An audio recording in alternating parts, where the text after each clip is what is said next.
मेरी लड़की ने सुसाइड कर दिया है, ये खबर आई है। हाथ जोड़ती रही माँ बाप, हाथ जोड़ते रहे, हमें एक बार दिखाओ, हमारी बच्ची का मुंह एक बार दिखाओ। हमको नहीं दिखाया गया। बच्ची का शरीर में कोई कपड़ा नहीं था, पैर दोनों राइट एंगल में मिला गया, चश्मे को कूटा गया जिसकी वजह से आंखों से खून निकल गया, गला दबाकर मारा गया। पश्चिम बंगाल की राजधानी कोलकाता में 8-9 अगस्त की दरमियानी रात करीब 3 बजे आर.जी.कर मेडिकल कॉलेज में एक महिला ट्रेनी डॉक्टर के साथ हुई दरिंदगी की इस घटना ने पूरे देश को शर्मसार कर दिया है। नाइट शिफ्ट में काम कर रही डॉक्टर के साथ हुई इस हैवानियत ने एक बार फिर से दिल्ली के निर्भया कांड की याद दिला दी। हालांकि पुलिस ने एक आरोपी को अरेस्ट करके खुलासा किया है कि हमने इस केस को सॉल्व कर लिया है।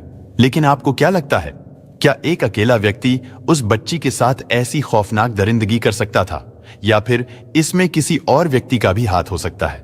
दोस्तों, आज की इस वीडियो में हम पहले पुलिस और पकड़े गए आरोपी के बारे में बात करेंगे और फिर कुछ ऐसी ऑडियो क्लिप भी आपके सामने रखेंगे जो इस बात की तरफ इशारा करती है कि इस घटना में एक से ज्यादा लोग शामिल रहे होंगे। दरअसल बहुत मेहनत और लगन के बाद कुछ लड़के और लड़कियां नीट का एग्जाम क्वालिफाई करके इस आर.जी.कर मेडिकल कॉलेज में जूनियर डॉक्टर के तौर पर डॉक्टरी की ट्रेनिंग के लिए आते हैं। और इसी कॉलेज में एक ऐसी लड़की थी जिसने बड़ी मेहनत से पढ़ाई की थी, क्योंकि उसके माँ बाप का सपना था कि उनकी इकलौती बेटी पढ़ लिख कर डॉक्टर बने, और बेटी का सपना यह था कि मैं अपने माँ बाप के सपने को पूरा करूं और उनको इस गरीबी की दलदल से बाहर निकालूं, क्योंकि उस लड़की के गरीब पिता कोलकाता से दूर नॉर्थ 24 परगना में रहा करते थे। उनके परिवार में केवल 3 ही लोग थे, एक वो जूनियर डॉक्टर लड़की, उसकी माँ और उसके पिता। उसके पिता अपना घर चलाने और अपनी बेटी को पढ़ाने के लिए बच्चों की स्कूल यूनिफॉर्म बेचा करते थे, और उन्हीं स्कूल की यूनिफॉर्म को बेचकर वो अपना घर चलाते और अपनी बेटी को पढ़ा रहे थे। उनकी बेटी ने भी धीरे धीरे MBBS की पढ़ाई पूरी कर ली थी। MBBS करने के बाद अब वो आर.जी.कर मेडिकल कॉलेज में PG की 2nd ईयर की स्टूडेंट थी। अब उसके सामने उसका खूबसूरत करियर था, यानी उसके माँ बाप बचपन से जो सपना देख रहे थे वो अब पूरा होने ही वाला था। उनकी बेटी डॉक्टर बनने वाली थी और उनके घर के हालात बदलने वाले थे। लेकिन अचानक 9 अगस्त की सुबह को उनके सारे सपने टूटकर बिखर गए। जिस बेटी से उन्होंने 8 अगस्त की रात फोन पर बात की, उसी बेटी की मौत की खबर सुबह उनके परिवार को मिली। माँ बाप रात को बेटी से बात करके तसल्ली से सो गए थे, लेकिन अगली सुबह इतनी भयावह होगी ये उन्होंने कभी सपने में भी नहीं सोचा था। दरअसल trainee doctor Momita Debnath आर.जी.कर medical college में नाइट ड्यूटी कर रही थी। वो पिछले कई दिनों से नाइट शिफ्ट पर थी। उसकी ड्यूटी करीब 10 बजे के आसपास शुरू हो जाती थी, और जब सुबह को उसकी शिफ्ट खत्म हो जाती तो मोमिता हॉस्पिटल से सीधे अपने घर चली जाती थी, क्योंकि ये हॉस्पिटल लाल बाजार इलाके में था। इसलिए 8 अगस्त 2024 को भी हर रोज की तरह वो अपने घर से हॉस्पिटल जाने के लिए निकली। हॉस्पिटल पहुंचने के बाद जो पेशेंट उसके अंडर में थे, उसने उन मरीजों को देखा, यानी उसने उन्हें अटेंड किया, और इस काम में उसे रात के करीब 2 बज गए थे। उस समय हॉस्पिटल में मरीजों और उनके साथ आने वाले लोगों की भीड़ थोड़ी कम होने लगी और हॉस्पिटल में सन्नाटा छाने लगा, क्योंकि उस समय मरीज भी कम होने लगे थे। इसलिए ट्रेनी डॉक्टर मोमिता को भी थोड़ा फुर्सत का समय मिला, तो उस जूनियर डॉक्टर ने अपने 4 और जूनियर डॉक्टरों के साथ बैठकर हॉस्पिटल की कैंटीन में रात का खाना खाया। उस समय रात के 2 बज रहे थे। खाना खाने के बाद अक्सर इमरजेंसी वार्ड की ड्यूटी से जब डॉक्टर या मेडिकल स्टाफ थक जाते थे तो वो हॉस्पिटल के सेमिनार हॉल में आराम करने के लिए चले जाते थे। हालांकि उस सेमिनार हॉल में करीब 25 से 30 लोगों के बैठने के लिए वहां कुर्सियां भी लगाई गई हैं, क्योंकि जब भी हॉस्पिटल में कोई फंक्शन होता था तो वो इसी सेमिनार हॉल में होता था। ये सेमिनार हॉल 4थी मंजिल पर बनाया गया है। लेकिन अजीब बात यह है कि इतने बड़े और प्रसिद्ध आर.जी.कर मेडिकल कॉलेज में स्टाफ के आराम करने के लिए कोई भी कमरा, कोई भी रूम नहीं बनाया गया है, जिस कारण जो मेडिकल स्टाफ नाइट शिफ्ट में ड्यूटी पर होते हैं, जब वो लोग काम से थक जाते हैं तो जूनियर डॉक्टर और बाकी स्टाफ के लोग भी उसी 4th फ्लोर पर सेमिनार हॉल में आराम करने चले जाते थे, और वहां पर बैठकर मेडिकल स्टाफ के लोग थोड़ी देर आराम कर लेते थे और फिर थोड़ी देर बाद वो अपनी ड्यूटी पर चले जाते थे। इसी तरह ये जूनियर डॉक्टर यानी मोमिता देवनाथ भी रात का खाना खाने के बाद अपने डॉक्टर साथियों को गुड नाइट कहकर करीब 2 से 3 बजे के दरमियान यानी 2:30 बजे के आसपास 4th फ्लोर पर बने उस सेमिनार हॉल में जाती है और वहां जाकर मोमिता सोचती है कि वो थोड़ी देर आराम करेगी और फिर उसके बाद अपनी बाकी शिफ्ट को पूरा करेगी। लेकिन उस जूनियर डॉक्टर के सेमिनार हॉल में जाने के बाद सुबह तक उसके बारे में किसी को कुछ भी पता नहीं चलता।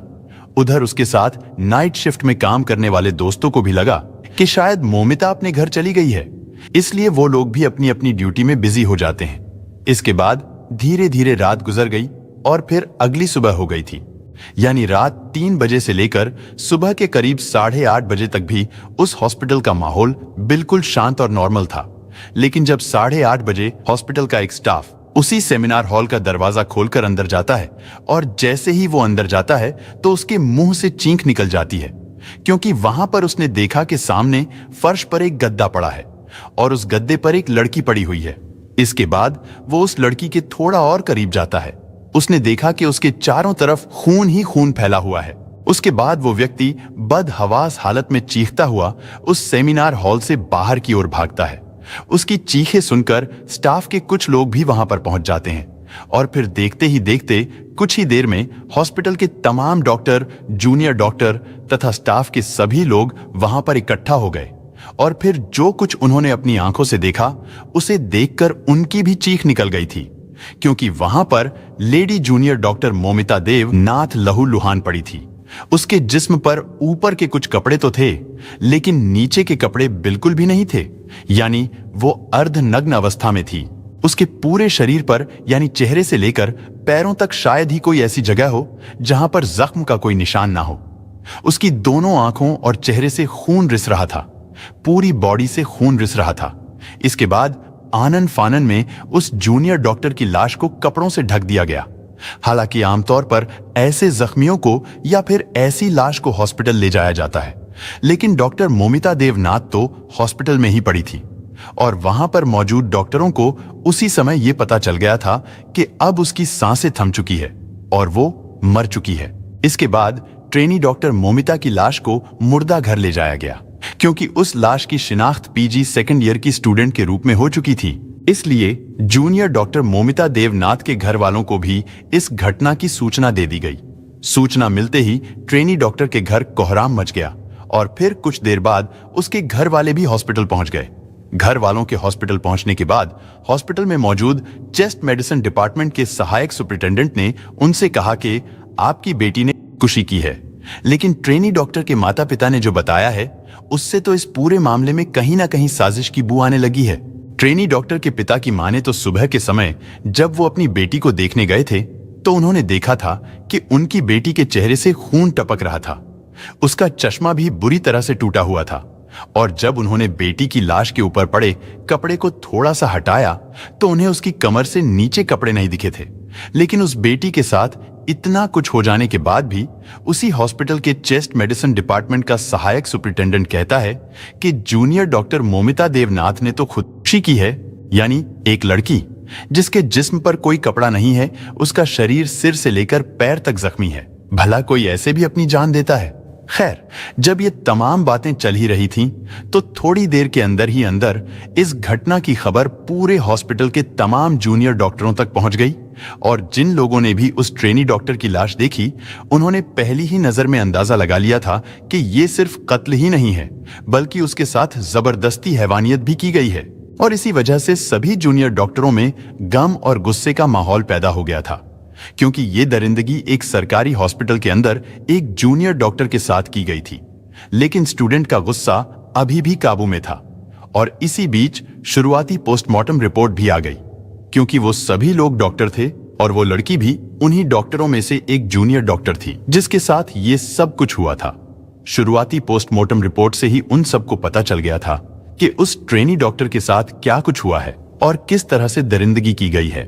पोस्टमार्टम रिपोर्ट के मुताबिक उसकी दोनों आंखों से खून रिस रहा था, उसके मुंह से भी खून बह रहा था, उस ट्रेनी डॉक्टर के प्राइवेट पार्ट से भी खून बह रहा था, उसका पेट बुरी तरह से जख्मी था, उसका बायां पैर टूटा हुआ था, उसकी गर्दन भी टूटी हुई थी, दाहिना हाथ टूटा हुआ था, उसकी रिंग फिंगर भी टूटी हुई थी, होंठ जख्मी थे और होंठ से भी खून रिस रहा था, उसके जिस्म पर कई जगह दांतों से भी काटा गया था।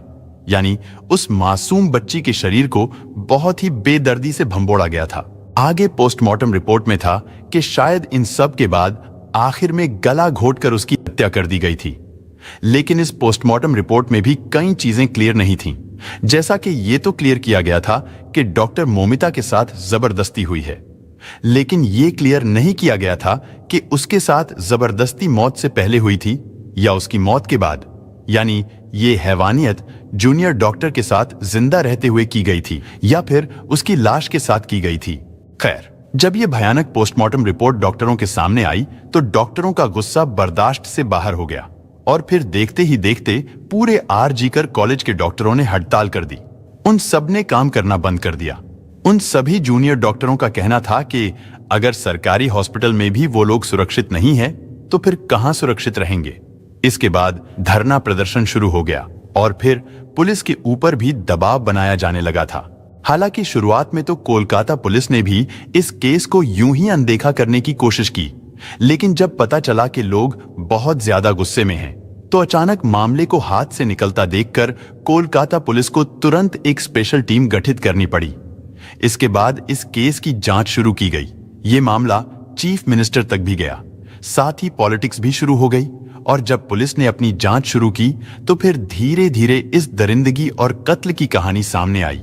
पुलिस ने सबसे पहले उस सेमिनार हॉल से जांच शुरू की थी जहां पर उस ट्रेनी डॉक्टर की लाश मिली थी, क्योंकि उस सेमिनार हॉल के अंदर कोई सीसीटीवी कैमरा नहीं था, जिस कारण यह पता नहीं चल पा रहा था कि उस रात सेमिनार के अंदर क्या हुआ था।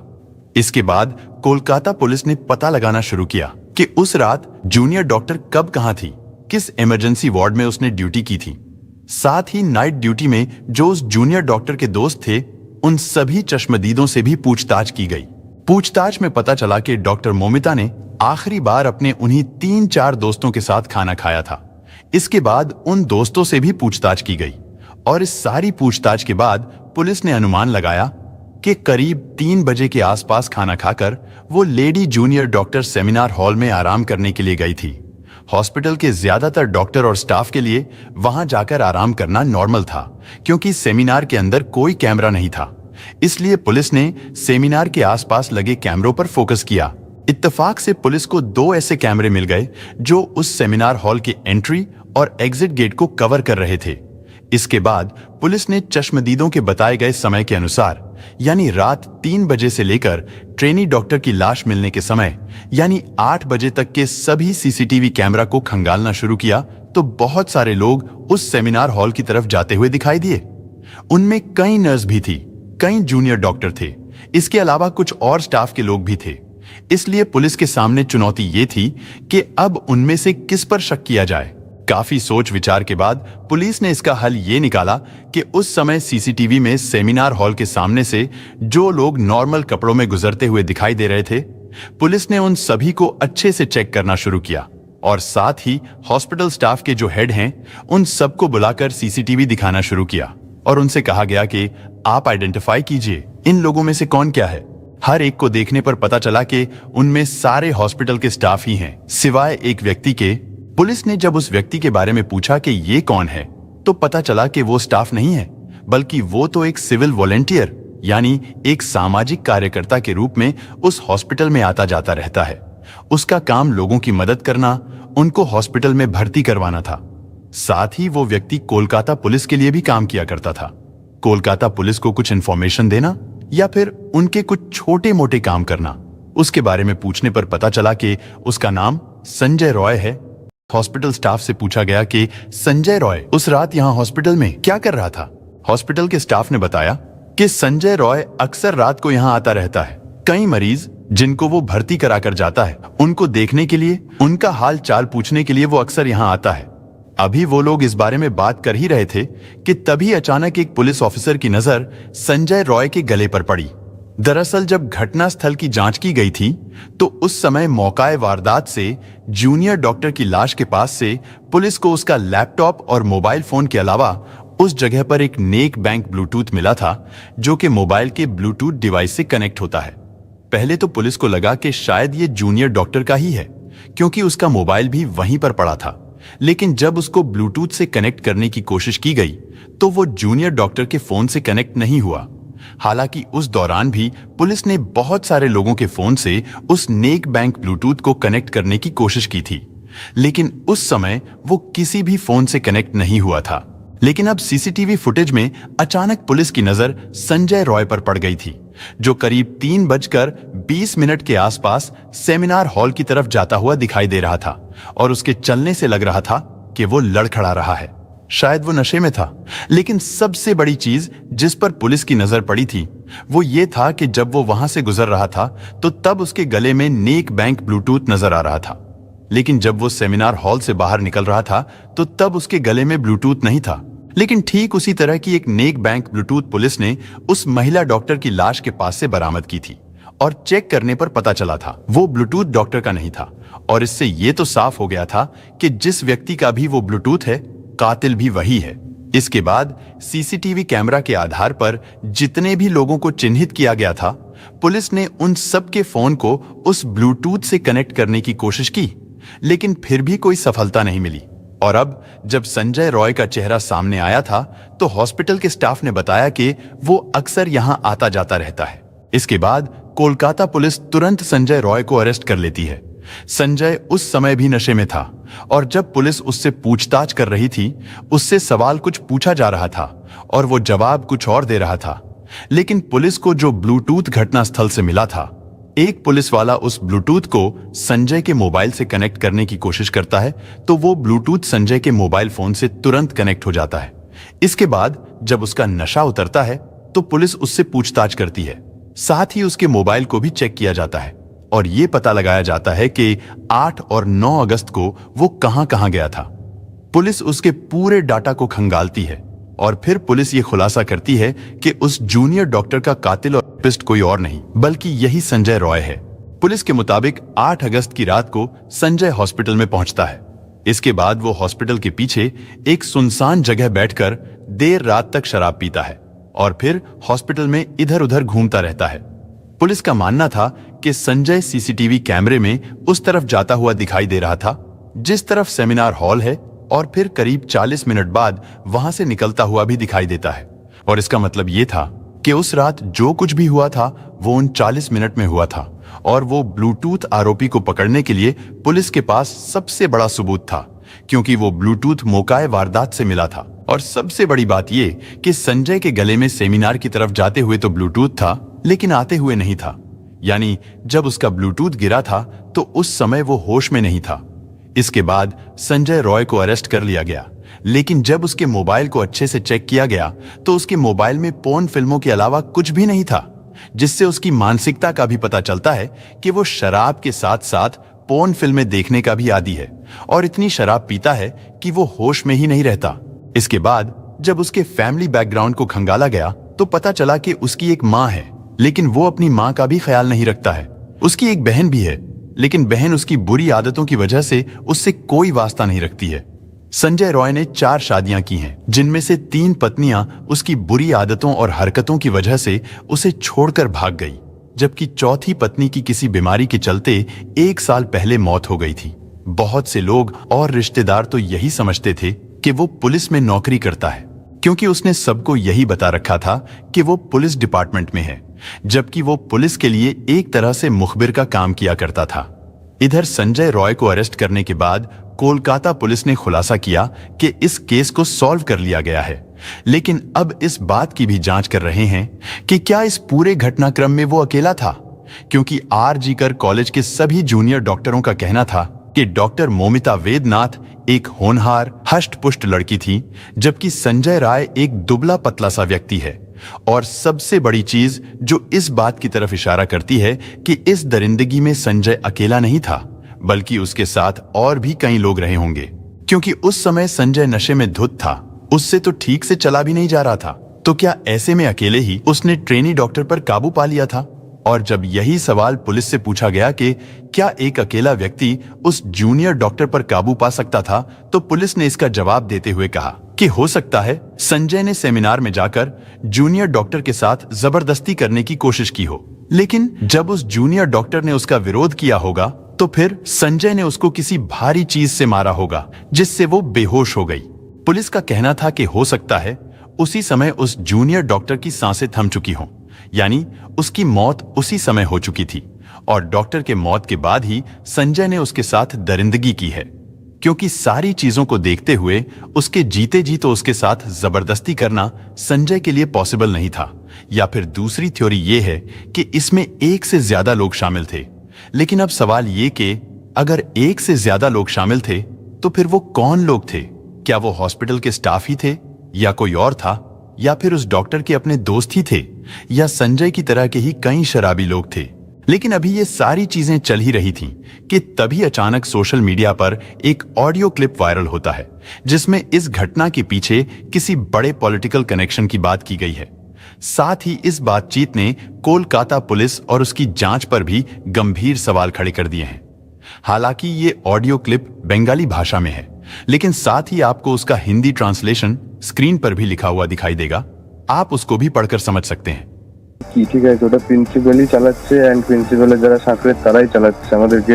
আমরা দাদা সাসপেক্ট করছি এটা ইন্টার্নের কাজ, ঠিক আছে, এবং যে ইন্টার্ন তার যথেষ্ট পলিটিক্যাল ব্যাকগ্রাউন্ড আছে, তার ফ্যামিলি মেম্বারও প্রোটেকশন দেওয়ার জন্যই মানে খারাপ লাগছে ভাবতে যে আমার ব্যাচমেটই এরকম করতে পারে এবং কলেজ অথরিটি এতটা নির্লজ্জ যে তাকে সেফগার্ড করার জন্য এত কটা গেমস খেলা হচ্ছে।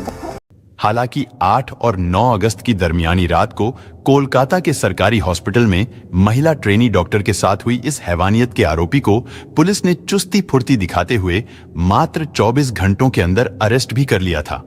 लेकिन अब सवाल ये, आखिर आरोपी के पकड़े जाने के बाद भी सभी ट्रेनी डॉक्टर इंसाफ की मांग पर क्यों डटे हुए हैं? क्यों आरोपी के पकड़े जाने के बाद भी डॉक्टरों का गुस्सा शांत नहीं हो रहा है? और क्यों आरोपी के पकड़े जाने के बाद भी सीबीआई जांच की मांग की जा रही है? और क्यों पश्चिम बंगाल की सीएम ममता बनर्जी को अपनी ही पुलिस को डेडलाइन देनी पड़ी है?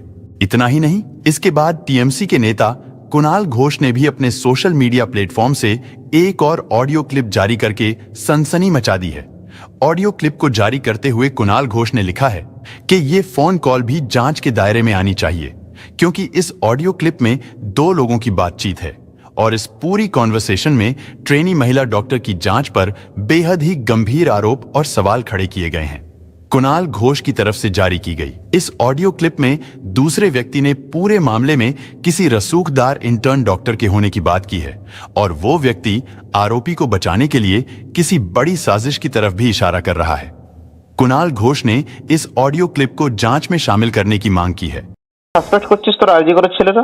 আমরা দাদা সাসপেক্ট করছি এটা ইন্টার্নের কাজ, ঠিক আছে, এবং যে ইন্টার্ন তার যথেষ্ট পলিটিক্যাল ব্যাকগ্রাউন্ড আছে, তার ফ্যামিলি মেম্বারও যথেষ্ট উচ্চ পদস্থ, ঠিক আছে, নাম নিতে পারবো না কারণ আমি আমারই সমস্যা হয়ে যাবে, বাট না নাম নিতে হবে না, একদম নাম নিতে হবে না। না দাদা সেটাই, এবং তাকে প্রোটেকশন দেওয়ার জন্যই মানে খারাপ লাগছে ভাবতে যে আমার ব্যাচমেটই এরকম করতে পারে এবং কলেজ অথরিটি এতটা নির্লজ্জ যে তাকে সেফগার্ড করার জন্য এত কটা গেমস খেলা হচ্ছে। গোটা মুভমেন্টটা আমাদের কলেজ অথরিটি রান করছে, হচ্ছে না, জেনারেল বডি মিটিং ডিলে করা হচ্ছে, সেখানে প্রিন্সিপাল ইটসেলফ এসে বলছে যে কেন ঘুমাবে রাতের বেলায়, সেমিনার রুম থেকে ঘুমানোর জায়গা, যেখানে সিসিটিভি ফুটেজ লোপাট হয়ে যাচ্ছে, যেখানে পুলিশ এসে ফার্স্ট স্টেটমেন্ট দিচ্ছে না এটা তো সুসাইড, যেখানে তোমার কাউন্সিল কমিটি যেটা হয়েছে সেখানে সাইকিয়াট্রির এইচওডি কে রাখা হয়েছে জাস্ট টু প্রুভ দ্যাট দিদি ওয়াজ এ সাইকিক পেশেন্ট। আমার নিজের পার্সোনাল কনভারসেশন হয়েছে দিদির সাথে অনেকবার, দিদি ওয়াজ অ্যাবসলিউটলি নর্মাল। कुणाल घोष ने इस ऑडियो क्लिप को जांच में शामिल करने की मांग की है, लेकिन साथ ही इस ऑडियो क्लिप ने पुलिस की जांच और कार्रवाई पर भी कई सवाल खड़े कर दिए हैं और यही वजह है कि अपनी साथी डॉक्टर के साथ हुई इस दरिंदगी को लेकर आज कोलकाता सहित पूरे देश के भावी डॉक्टर्स सड़कों पर उतर आए हैं। लेकिन जिस तरह की शुरू से लेकर अब तक पुलिस की इस मामले में भूमिका रही है, उस पर डॉक्टरों द्वारा काफी सवाल खड़े किए जा रहे हैं, क्योंकि जिस तरह से कई बड़े अधिकारियों ने ट्रेनी डॉक्टर के परिवार वालों से संपर्क करके ये कहा है कि आप सेटलमेंट कर लीजिए, अब वो लोग किस तरह से सेटलमेंट करना चाहते थे ये बात समझ में नहीं आती है। खैर, इसके बाद जूनियर डॉक्टर के परिवार वालों ने सीबीआई जांच की मांग को लेकर हाई कोर्ट में याचिका दायर की। इसके बाद ये मामला हाई कोर्ट में पहुंचता है। हाई कोर्ट ने भी इस मामले को बड़ी ही गंभीरता से लिया, क्योंकि अब पुलिस पर हाई कोर्ट को भी भरोसा नहीं है और ना ही ट्रेनी डॉक्टर के परिवार वालों को भरोसा है और कहीं ना कहीं पूरे देश को भी पुलिस पर भरोसा नहीं है। इसलिए कोलकाता पुलिस ने कल सुबह यानी 14 अगस्त को ही ये केस सीबीआई को सौंप दिया था। यानी अब इस केस में आगे की जांच सीबीआई कर रही है। वहीं बात अगर सीबीआई की करें तो सीबीआई ने भी इससे पहले बहुत सारे मामलों में जांच पड़ताल की है, लेकिन सीबीआई द्वारा भी किसी मामले का इतनी आसानी और इतनी जल्दी से खुलासा नहीं हो पाता। खैर, अभी ये मामला चल रहा है, लेकिन अब सवाल ये है कि क्या सीबीआई इस मामले की जांच इतनी जल्दी कर पाएगी या नहीं कर पाएगी, या फिर ये मामला यूं ही सुशांत सिंह राजपूत केस की तरह ठंडे बस्ते में डाल दिया जाएगा। दोस्तों, इस घटना को सुनाने का उद्देश्य किसी का दिल दुखाना नहीं है, किसी को परेशान करना नहीं, बल्कि आपको जागरूक करना है, आपको सचेत करना है। दोस्तों, इस पूरी घटना के बारे में आपकी क्या राय है, कमेंट बॉक्स में जरूर बताएं। और अगर हमारी मेहनत पसंद आई हो तो इस वीडियो को लाइक करते हुए शेयर भी करें। अगर आपने अब तक चैनल को सब्सक्राइब नहीं किया है तो हमारे चैनल को सब्सक्राइब कर लीजिए। धन्यवाद।